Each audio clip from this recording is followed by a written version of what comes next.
करेंगे, हम लोग इसको मूल नाम कहते हैं। फिर उसके बाद अगर 2 कार्बन होंगे तो एथ लगाएंगे, 3 कार्बन होगा तो प्रोप लगाएंगे, 4 होगा तो ब्यूट लगाएंगे, 5 होगा तो पेंट लगाएंगे। इससे ज्यादा आपको 10th के लेवल में नीचे जाने की आवश्यकता नहीं है। बस आप मेथ, एथ, प्रोप, ब्यूट, पेंट और ज्यादा से ज्यादा आप हेक्स तक आप एक बार अच्छे से लर्न कर लीजिए। और अगर आप चाहते हैं कि बस 2 मिनट में याद हो जाए तो भैया ऐसे याद करना कि methane, ethane, propane, butane, pentane, hexane, याद हो जाएगा। फिर उसके बाद आपको देखना है कि भाई आप 10th क्लास में हो तो टोटल 8 आपको समूह पढ़ने हैं, नवा कुछ भी नहीं पढ़ना है। तो ध्यान से देखो, सबसे पहले आपका एल्केन समूह आएगा। अगर एल्केन आएगा तो हम पीछे क्या लगाएंगे, एन लगाएंगे। अभी मैं सब कुछ सिखाऊंगा कि ये सब चीजें कहां पर अप्लाई करना है। 2 मिनट वेट तो कर लो ना। फिर उसके बाद बात करते हैं एल्कीन। एल्कीन होगा तो पीछे हम लगाएंगे इन। अगर एल्काइन होगा तो हम लोग पीछे क्या लगाएंगे, आइन लगाएंगे। लेकिन सर पहचानेंगे कैसे? तो भैया देखो, जब कार्बन और कार्बन के बीच में एक ही डंडा लगा रहेगा, मतलब एक ही बंध होगा, तो एल्केन होगा। अगर कार्बन कार्बन के बीच में 2 बंध दिखते हैं तो सर हमारा एल्कीन होगा। फिर अगर बहुत ध्यान से समझना कि अगर एक डंडा होगा तो एल्केन होगा, 2 होंगे तो भैया एल्कीन होगा। अगर 3 डंडे हैं कार्बन और कार्बन के बीच में तो इसके लिए हम लोग एल्काइन बोलेंगे कि भैया ये एल्काइन समूह का है। और अगर आपको कहीं पर भी कार्बनिक यौगिक में किसी में आपको आई मतलब आयोडीन लगा हुआ दिख जाए तो उसके लिए हम लोग अनुलग्न न बोल करके उसको हम लोग पूर्व लग्न बोलते हैं।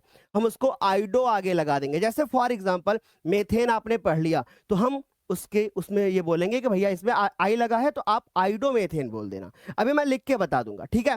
फिर उसके बाद अगर बीआर लगा होगा तो ब्रोमो बोलेंगे, आई होगा तो आइडो बोलेंगे और एफ होगा तो हम लोग फ्लोरो बोलेंगे। ये आप पूरी चार्ट वगैरह अच्छे से लर्न कर लिए ना। अब आगे बढ़ते हैं। अब हम बात करते हैं कि जैसे मान लो आपके पास एल्कोहल समूह होगा तो कैसे, इसका अनुलग्न क्या होगा, ऑल होगा। कैसे पहचानोगे मैं बताता हूं। कार्बन होगा, फिर उससे जुड़ा हुआ आपको OH लगा हुआ दिखेगा और उसके बाद ये आप ऐसे छोड़ दो, है ना। तो भाई सीधी सी बात करें तो भैया हमारा एल्कोहल के लिए OH समूह हमको लगा हुआ मिलेगा। फिर उसके बाद आता है कीटोन। कीटोन होगा तो पीछे हम ओन लगाएंगे, एल्डिहाइड होगा तो अल लगाएंगे, कार्बोक्सिलिक होगा तो एक अम्ल लगाएंगे। इनकी पहचान करना बहुत कठिन काम होता है लेकिन हम चुटकियों में सिखाएंगे। देखो कैसे, आप कार्बन लगाइए डबल बॉन्ड के साथ O लगाइए, कार्बन लगाइए डबल बॉन्ड के साथ O लगाइए, कार्बन लगाइए डबल बॉन्ड के साथ O लगाइए। लेकिन अगर कीटोन है तो आप इसके साथ में जो 2 बंध लगाओगे, क्योंकि एक कार्बन के पास सिर्फ 1 2 3 4 बंध ही हो सकते हैं। तो अगर मान लीजिए कि आपने कार्बन के साथ 4 बंध लगाए तो ध्यान रखिएगा ये दोनों जो बंध आप देख रहे हैं यहां पर आपका कार्बन ही जुड़ सकता है, इसके अलावा आप यहां तक कुछ भी नहीं जोड़ सकते हो। यानी इसको बोलते हैं एल्किल ग्रुप। लेकिन 10th में इतना नहीं है तो बस इसके लिए मैं आपको बताता हूं कि आप सिर्फ यहां कार्बन ही जोड़ सकते हो। तो अगर कार्बन जोड़ोगे तो क्या होगा, कार्बन, फिर उसके बाद आपका यहां एक कार्बन, फिर उसके बाद ऐसे करके होगा कि नहीं बताओ। तो ये क्या हो जाएगा, ये हो जाएगा हमारे पास CH3 और COCH3। सर यहाँ पे 3 आपने हाइड्रोजन क्यों लगाए, क्योंकि एक कार्बन के पास 4 बंध होते हैं, एक बंध हो चुका है, 3 हाइड्रोजन जोड़ लेगा, 4 बंध हो जाएंगे। ठीक इसी प्रकार अगर बच्चों हम बात करें, इसी प्रकार बात करें तो इस कार्बन के पास में जो 2 बंध होंगे उन 2 बंधों में अगर एल्डिहाइड है तो आप इसमें H लगाओगे।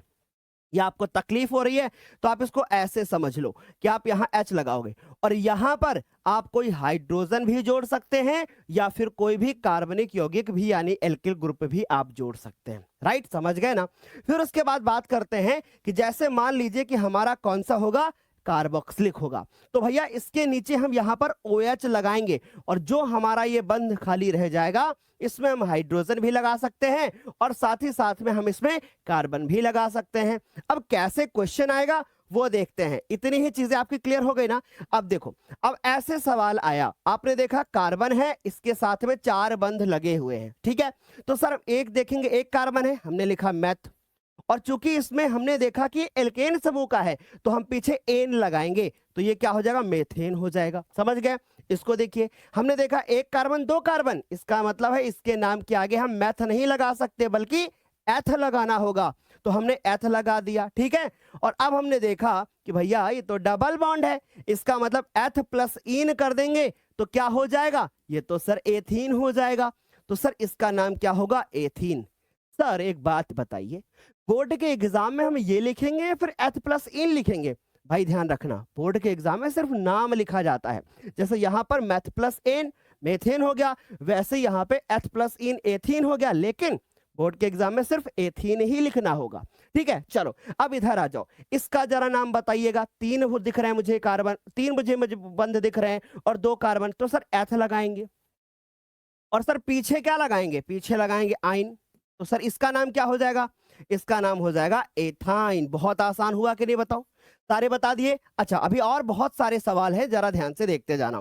फिर उसके बाद अब यहां पर प्रॉब्लम आती है, कभी कभी बोर्ड के एग्जाम में हमसे क्या बोल देते हैं, बहुत इंपॉर्टेंट बात जानना, हमसे बोलते हैं कि एसिटिलीन का आईयूपीएसी नाम बताइए। तो जो एसिटिलीन है ना, यह एक साधारण नाम है। एसिटिलीन क्या है, यह एक साधारण नाम है। किसका साधारण नाम है एसिटिलीन, इसी का साधारण नाम है। तो कंफ्यूज मत होइएगा, एसिटिलीन बोलते हैं लेकिन इसका आईयूपीएसी नाम एथाइन होता है और फॉर्मूला ये होता है। ये बोर्ड एग्जाम के लिए सबसे ज्यादा इंपॉर्टेंट है, इस बार आपके बोर्ड के एग्जाम में आ सकता है। आगे बात करते हैं, जरा इधर आ जाओ। सर एक कार्बन है और 3 हाइड्रोजन है। अब मान लीजिए यहां भी हाइड्रोजन होता तो इसका नाम क्या होता, मेथेन ना, लिख दो मेथेन। लिख दिया हमने मेथेन। अब हमने देखा एक ही सीएल लगा है ना, तो सर सीएल के लिए हम पढ़ के आए हैं कि क्या लगता है, क्लोरो लगता है। तो क्या मेथेन के पीछे लगाएंगे, नहीं, क्लोरो ब्रोमो आइडो ये सब पूर्व लग्न होता है, तो हम इसको पीछे ना लगा करके हम इसको आगे लगाएंगे। तो सर ये क्लोरोमेथेन हो जाएगा। बढ़िया ना, आगे देखो। अब मुझे इसका नाम लिखना है। सर आपने ऐसे क्यों लिख दिया, क्योंकि ऐसे भी लिखा हुआ आ सकता है, देखो ना CH3 और OH। ठीक है, अब बताओ एक कार्बन है कि 2, एक ना, तो मेथ लगाएंगे। तो सर मेथ लगाया। अब मेथ में हमें क्या जोड़ना है, ऑल, तो मेथेन प्लस ऑल, मेथेनॉल। तो सर ये क्या हो जाता है, ये हो जाता है मेथेनॉल। समझ गए, मस्त एकदम। सर ये कौन से समूह का है, अरे गुरुदेव इसमें हम मुझे OH दिख रहा, इसका मतलब है यह हमारा एल्कोहल ग्रुप का है, एल्कोहल समूह का है। बोलो क्लियर है ना, यहां तक तो कोई दिक्कत नहीं। अब एक काम करो, वीडियो को यही रोको और फिर से सोचो कितना सीख लिया है आपने। अब थोड़ी देर और आप देखोगे हम सारे इंपॉर्टेंट सवाल 2 मिनट में कवर कर लेंगे। और हाँ, ऐसी ट्रिक्स अभी आगे और हैं जिसमें आपको कीटोन, एल्डिहाइड और कार्बोक्सिलिक को समझने की कोई भी समस्या यहां पर नहीं मिलेगी। आपको हर चीज बहुत बेहतर से क्लियर करा दूंगा। अच्छा दूसरी चीज सुनिएगा, अगर अभी तक आपने इस वीडियो को लाइक और शेयर नहीं किया ना, तो सबसे पहला काम इस वीडियो को लाइक और शेयर करिएगा और उस दोस्त को जरूर भेजिएगा जो दोस्त साल भर नहीं पढ़ा है, क्योंकि अंत समय में पढ़ेगा तो हो सकता है थोड़ा आगे बढ़ेगा। चलिए आगे बात करते हैं। सर एक कार्बन, 2 कार्बन और बीच में क्या है, OH। तो सर 2 कार्बन हो गए ना, ये संरचना बनाने को आती है बोर्ड के पेपर में, क्योंकि एथिल अल्कोहल है ये। बल्कि एथिल अल्कोहल एक प्रकार का साधारण नाम है। जैसे इस मेथेनॉल का नाम, मेथेनॉल आईयूपीएसी नाम है। अगर मैं इसका साधारण नाम बोलूं ना, तो सर साधारण नाम क्या होगा, इसको मेथिल बोलेंगे CH3 को और इसको OH। तो सर इसका साधारण नाम क्या हो जाएगा, इसका साधारण नाम हो जाएगा मेथिल अल्कोहल। बोलो बाबू क्लियर है ना इतनी बात, आगे चलो क्या, चलो सर इधर आ जाओ। सर एक कार्बन है, उसके बाद 3, इसके बाद ऐसे दिख रहे हैं, इसका मतलब मैं इसको ऐसे भी लिख सकता हूं, ऐसे भी लिख सकता हूं, या करके अगर मैं इसको चाहूं तो मैं ऐसे भी लिख सकता हूं कि C2H5OH। क्यों, क्योंकि देखो 2 कार्बन हो गए और 5 हाइड्रोजन हो गए। मस्त है ना एकदम। तो इसका अगर हम साधारण नाम देखें ना भैया, तो सर साधारण नाम तो समझ में आ गया कि सर 2 कार्बन और 5 हाइड्रोजन, तो सर इसका नाम एथिल अल्कोहल हो जाएगा। तो सर ये हो जाएगा एथिल अल्कोहल। लेकिन मेन काम तो क्या है, आईयूपीएसी नाम जाना। तो आईयूपीएसी क्या होगा, आईयूपीएसी क्या होगा, अब सुनिएगा नाम जरा, आईयूपीएसी नाम।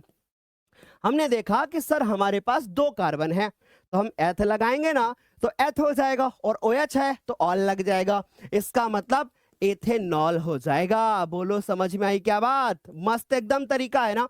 तो ये सब आपको अच्छे से तैयार करके जाना है। आगे आ जाओ, अब हम इधर बढ़ते हैं। सर हमने कितने देख लिए, 6। अब 7वां देखो। सर हमें दिख रहा है HCOOH। सर इसका अगर हम साधारण नाम देखें, तो क्योंकि साधारण नाम जानना बहुत जरूरी होता है, तो सर इसको हम बोलते हैं क्या, इसको बोलते हैं हम फार्मिक एसिड, यानी कि फार्मिक अम्ल। बोलो समझ में आई क्या बात, बढ़िया से एकदम। अच्छा ठीक है गुरुदेव। अब इसका अगर हम आईयूपीएसी देखें, तो आईयूपीएसी नाम क्या होगा, हमने देखा कि हमारे पास 1 कार्बन है और सर उसके बाद O लगा है, तो सर कीटोन होगा क्या, नहीं नहीं सर OH भी लगा है, इसका मतलब ये कार्बोक्सिलिक है। तो इसका आईयूपीएसी नाम हो जाएगा हमारे पास मेथेनोइक, क्योंकि एक ही कार्बन है ना तो मेथ लगाएंगे, और पीछे ओइक यानी मेथेनोइक, और अम्ल नहीं लगाओगे नंबर कटवा लोगे अपने। ठीक है, तो सर हमें अम्ल भी पीछे लगाना होगा। अब इधर आ जाओ। अब यहां पर हमारे बोर्ड के एग्जाम में बड़ा ही इंपॉर्टेंट सवाल आता है, हमसे पूछ लेते हैं कीटोन समूह का पहला सदस्य बताओ। क्या पूछते हैं? कीटोन का पहला सदस्य। याद रखिएगा, कीटोन ग्रुप का जो पहला सदस्य होगा वो हमारा यही होगा जो ये दिख रहा है। समझ गए ना? CH3COCH3। सर क्या कीटोन में मेथेनॉन नहीं बन सकता? कैसे बन सकता है? कम से कम 3 कार्बन होने ही चाहिए, तभी वो हो सकता है। तो सर इसका मतलब एथेनॉन भी नहीं बनता होगा? नहीं भाई, ना मेथेनॉन बनता है ना एथेनॉन बनता है। ये वीडियो रामबाण वीडियो है बेटा। इसके बाद आपको IUPAC का बेसिक जो नॉलेज है ना वो बहुत तगड़ा हो जाएगा। और हाँ, इसी वीडियो के नीचे डिस्क्रिप्शन बॉक्स में हमने 2.5 घंटे की IUPAC वाला जो वीडियो है ना वो भी डाल दिया है। अगर समय मिले तो वो देख लेना, अगर समय नहीं है तो इसको देख के चले जाना, बोर्ड पेपर बहुत अच्छा हो जाएगा। लेकिन फ्यूचर में अगर IUPAC सीखना है पूरा तगड़े से तो 2.5 घंटे का लेक्चर हमने नीचे डाल रखा है, एक बार पढ़ लोगे जिंदगी में दूसरे को पढ़ा सकते हो। अब देखो जरा ध्यान से, इसका अगर हम साधारण नाम देखें ना तो सर साधारण नाम हमें ये बात समझ में आती है कि सर इसका साधारण नाम क्या होगा? इसका साधारण नाम होगा एसीटोन। ओहो सर एसीटोन होता है? हाँ, इसी में तो बच्चा फंसता है। कैसे ही बोर्ड के एग्जाम में आता है एसीटोन की संरचना बनाइए, वो सोचता है अच्छा एसी, वो एथी से दिमाग लगा लेता है और 2 कार्बन ही बना के चला आता है, नंबर कट जाते हैं। दिमाग आपका पढ़ सकता हूं मैं, इसी तरीके से टीचर पढ़ के पेपर बना देता है। अब आगे आ जाओ इधर, अगर हम बात करें इसके IUPAC नाम की तो सर इसका IUPAC नाम जो होता है ना, हमने देखा इसमें 3 कार्बन है, तो सर इसका IUPAC नाम होगा प्रोप लगेगा, तो इसका मतलब प्रोपेनॉन। समझ गए? लेकिन हमें कीटोन में नंबर डालने की भी आवश्यकता होती है। ठीक है, तो सर यहां पर पहला, यहां पर दूसरा, यहां पर तीसरा, तो सर ये प्रोपेनॉन 2। सर इधर आ जाओ। अब हमने देखा सर ये क्या किया आपने, नंबर डाला जाता है। कैसे डाला जाता है डिटेल में सीखना है, वीडियो मैंने बड़ा वाला दिया है। बाकी आपको ऐसे समझना है तो बस ऐसे समझ लो कि भैया हमें इधर से गिनती डालनी है 1 2 3, और जहां पर कीटोन लगा होगा वो नंबर डाल देना है, सीधी बात है। इधर आ जाओ सर, इसको देखो, एक कार्बन दिख रहा है मुझे, और सर पीछे ये मुझे क्या दिख रहा है? CHO दिख रहा है, और CHO तो सर एल्डिहाइड होता है जिसके लिए पीछे हम अल लगाते हैं। तो सर एक कार्बन होगा तो हम क्या लिखेंगे? मेथेनल। बोलो क्या लिखेंगे? क्या लिखेंगे? मेथेनल। मेथेनल क्या है सर? ये तो IUPAC नाम बताया आपने। अगर इसका साधारण नाम पूछे तो सर इसका साधारण नाम होता है फॉर्मेल्डिहाइड। क्या होता है? फॉर्मेल्डिहाइड। ये इतने इंपॉर्टेंट है ना कि आपके बोर्ड एग्जाम में आ सकता है कि भैया फॉर्मेल्डिहाइड का IUPAC नाम बता दो, तो पूरा लिखना पड़ेगा भाई। ठीक, आगे आ जाओ। अब ये 2 सवाल और हैं, फिर वीडियो एंड करूंगा और लास्ट में मैं बताऊंगा आपको कि कौन सा एक ऐसा सवाल है जो तैयार करके जाना है। इधर आ जाओ। तो सर इसको देखो, इसको लिख सकते हो CH3 और COOH। ओ भाई, ये तो सिरके का फॉर्मूला लग रहा है, इसको कहा जाता है एसिटिक अम्ल। ठीक है, तो देखो कितनी काम की बात बताई मैंने, इसको कहते हैं हम लोग एसिटिक अम्ल। लेकिन लेकिन लेकिन इसका IUPAC जो नाम होगा ना वो क्या होगा? गौर से देखो, अगर IUPAC नाम देखोगे ना तो सर एक कार्बन है, 2 कार्बन है, तो सर एथ लगेगा। चलो भाई एथ लिख लो। अब लेकिन पीछे हमने देखा कि कार्बोक्सिलिक है, तो सर एथेनोइक भी होगा। क्या होगा? एथेनोइक अम्ल भी होगा। बोलो क्लियर है क्या? अब इधर आ जाओ सर, इसको देखो, ये हो गया CH3, फिर होगा CHO। सर ई का है, ई क्या है सर? ये देखो, इसको बोलते हैं हम लोग एसेटल्डिहाइड। क्या बोलते हैं? एसेटल्डिहाइड, क्योंकि हमने देखा CHO है ना तो इसको हम एसेटल्डिहाइड। लेकिन सर एसेटल्डिहाइड तो साधारण नाम है, क्योंकि एल्डिहाइड में तो पीछे अल लगता है, इसका मतलब इसका नाम हो जाएगा एथेनल। एथेनल। बोलो क्या समझ में इतनी बात आ गई? आ गई ना समझ में? तो अब जाने से पहले मैं आपसे एक क्वेश्चन पूछ लेता हूं और देखता हूं कि आप इसका आंसर जो है वो कमेंट सेक्शन में बता पाओगे कि नहीं। जिसका भी आंसर कमेंट सेक्शन में एकदम सही मुझे मिलेगा उसकी कमेंट के ऊपर मैं हार्ट जो है वो दे दूंगा, और मैं ये भी दुआ करूंगा कि तुम्हारा बोर्ड एग्जाम में बहुत अच्छा नंबर भी आ जाए। चलो भैया, तो चलो भाई एक सवाल मैं आपसे कमेंट सेक्शन में पूछ लेता हूं, तो देखते हैं भैया आप मुझे बता पाओगे कि नहीं। ठीक है, तो कमेंट सेक्शन में आपको नाम बताना है कि अगर कहीं पर लिखा हो CH3, फिर उसके बाद CH2, फिर लिखा हो आपके पास COOH, आपको बताना है कि इसका IUPAC नाम क्या होगा। ओके, सो जिस